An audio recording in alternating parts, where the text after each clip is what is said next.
यार कल प्रोग्राम भी है और 14 अगस्त का दिन भी आ गया है। चलो जाता हूँ टेंट वालों के पास और साउंड का भी उनको कहता हूँ, बल्कि साउंड वाले को कॉल ही कर लेता हूँ। तो यार कॉलेज में फंक्शन भी है।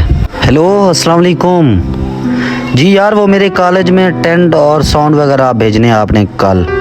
जी देखा हुआ है ना मेरा कॉलेज जी। टाइम पे पहुंचेगा और हर हाल में लेके आइएगा। अच्छा बस यार मैं असल में दोस्तों को इनविटेशन कार्ड देने जा रहा हूँ, तो बस टाइम पे पहुंचेगा, ठीक है ना? टाइम पे आ जाइएगा। अच्छा वो सामने खड़ा है। अरे इसाक मियाँ कैसे हैं? ठीक हैं? जी प्रिंसिपल साहब ठीक। अल्लाह पाक का एहसान है। आप बताएं कैसे आना हुआ? इसाक मियाँ आपको तो पता है कल 14 अगस्त का दिन है और हमारे कॉलेज में एक फेस्टिवल होता है, सिंगर भी आ रहे हैं। तो कल हर हाल में अपने बेटियों को कॉलेज भेजिएगा और डांस का भी कंपटीशन होगा। जी प्रिंसिपल साहब, वैसे तो वो छुट्टियां नहीं करती, मैं उनको भेजूंगा कल और खुद भी साथ आऊंगा उनके। ठीक है इसाक साहब, ठीक है, शुक्रिया, फिर चलता हूँ। ठीक है प्रिंसिपल साहब।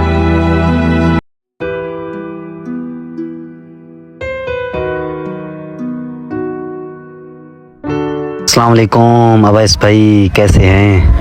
वालेकुम अस्सलाम, अल्हम्दुलिल्लाह ठीक हूँ, आप सुनाएं? अवैस भाई कल आपको पता है 14 अगस्त का दिन है।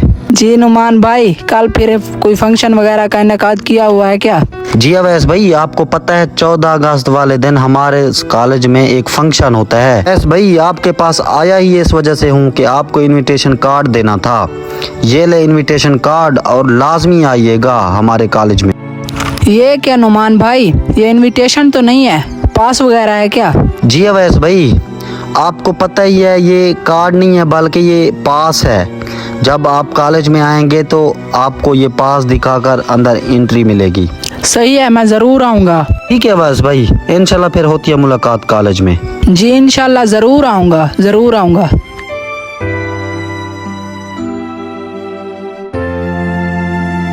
हाँ यार शिट, हाँ मौलवी सफदर का एक सिर्फ इनविटेशन पास बचा हुआ है। चलो जाता हूँ उसको दे के आता हूँ।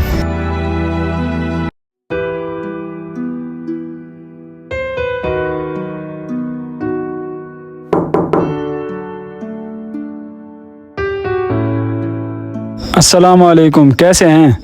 वालेकुम सलाम। मौलवी साहब कैसे हैं? ठीक हैं? बातें तो बाद में होती रहेंगी, मैं आपके लिए कुर्सी लेकर आता हूँ। सर जी बैठें, तशरीफ रखें। साहब जी खैरियत, कैसे आना हुआ?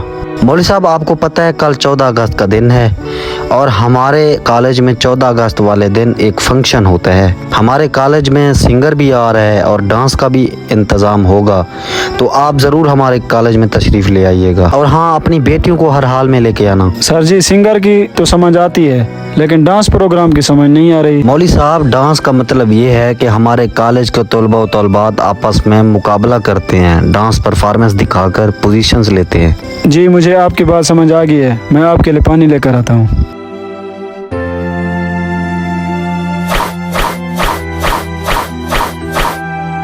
चलो तुम इधर नीचे बैठ जाओ, मेरी बात सुनो। खामोशी से बैठ के मेरी बात सुना है आराम से, मैं तुम्हें समझाता हूँ। मौलवी साहब मेरे से क्या गलती हुई है, मुझे गलती तो बताएं। मैं तुम्हें समझाता हूँ कि किस लिए मैंने तुम्हारी धुलाई की है।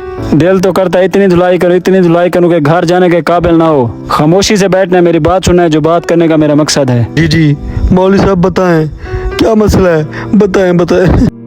तुम जो लड़कियों को डांस कराओगे, क्या तुम्हारे घर में माँ बहन नहीं है? ये वीडियोस नेट पर जाएंगी, वायरल होंगी, फिर इलाके के लोग देखेंगे, क्या कहेंगे? आजकल तो बच्चों के वालिदैन ही यही मशवरा देते हैं कि कॉलेजेस में हमारे बच्चों के डांस फेस्टिवल कराए जाएं ताकि बच्चों और बच्चियों में हौसला अफजाई हो। तुम प्रिंसिपल तो बन बैठे हो, तुम्हें पता है पाकिस्तान किस मकसद के लिए बना था? किस मकसद के लिए लाखों जानें कुर्बान कर दी गई थी? क्या इस डांस फेस्टिवल कराने के लिए? मौलवी साहब मुझे आपकी बात बिल्कुल समझ आ गई। आइंदा मेरे कॉलेज में कभी भी डांस फेस्टिवल नहीं होगा और मैं अपने दोस्तों को भी बताऊंगा कि अपने कॉलेजेस में डांस फेस्टिवल जैसे फंक्शंस ना अरेंज करें ताकि लोगों की माँ बहनों की इज्जत, बेटियों की इज्जत महफूज रह सके। मेरा मकसद तुम्हें समझाना था, तुम्हें बात समझ आ गई ना, अब जा सकते हो। 14 अगस्त के मौके पर ऐसी बेहुदा फंक्शंस अरेंज करने से इज्तनाब करें।